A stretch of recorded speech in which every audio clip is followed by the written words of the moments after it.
C'est le moment de se demander qui est derrière ces valeurs limites d'exposition. À la manœuvre, il y a ces scientifiques présidés par un certain Mike Ripaccioli, un biologiste australien proche de l'industrie des télécoms. En 1992, il crée une petite association privée, la Commission internationale pour la protection des rayonnements non ionisants, l'ICNIRP. Cette association va vite devenir le gardien du temple des valeurs limites. Elle réunit aujourd'hui 14 spécialistes des ondes électromagnétiques. Leur succès, ils le doivent à l'Organisation mondiale de la santé, qui diffuse leurs recommandations depuis 1998. Rotterdam, aux Pays-Bas.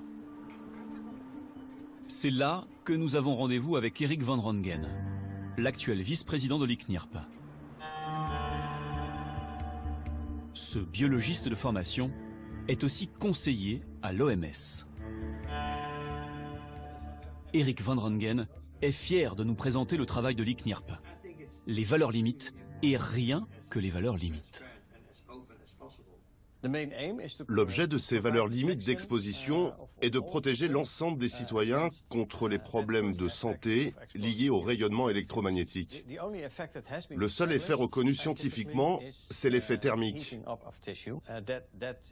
Nos recommandations s'appuient sur ce constat.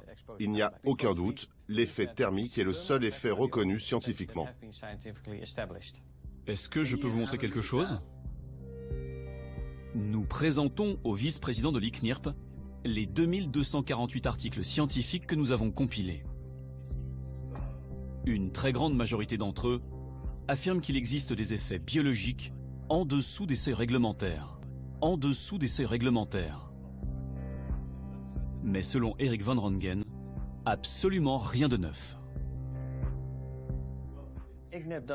L'ICNIRP n'ignore pas toutes ces études sur les effets biologiques. Nous les avons, nous aussi, regardées attentivement. Mais force est de constater qu'aucune de ces études n'apporte de preuves suffisantes sur la réalité de ces effets biologiques.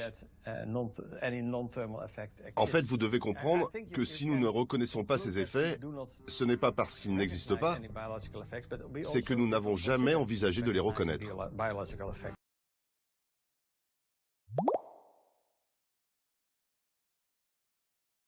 Vous devez comprendre que si nous ne reconnaissons pas ces effets, ce n'est pas parce qu'ils n'existent pas, c'est que nous n'avons jamais envisagé de les reconnaître. Les scientifiques de l'ICNIRP sont-ils totalement indépendants?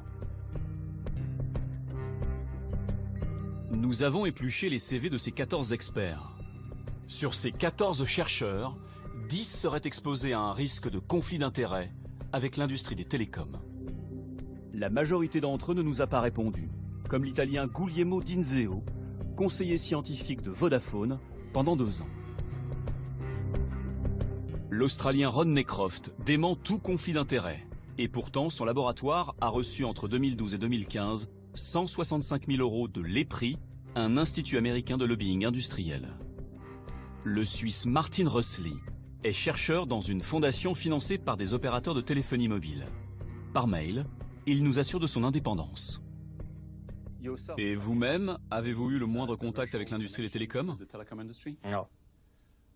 Vous avez été le vice-président de l'association de biologie électromagnétique? Oui. C'est une association financée en partie par l'industrie des télécoms. Vous avez le lobby des opérateurs mobiles, l'organisation EPRI et l'Institut coréen pour le développement électromagnétique. Ils financent nos réunions, mais ne financent pas notre organisation. Oui, c'est un peu la même chose. C'est impossible d'avoir des conférences scientifiques sans financement. Financé par l'industrie, vous voulez dire? Oui, en fait, oui. À la fin des années 90, l'ICNIRP, lié à l'Organisation mondiale de la santé, cherche à s'imposer sur la scène internationale. En 1999, l'Union européenne va lui donner un sacré coup de main en soumettant cette recommandation aux États membres. L'objectif, imposer les valeurs limites d'exposition proposées par l'ICNIRP. Depuis cette époque, l'Union européenne est devenue l'un des bailleurs de fonds de l'association.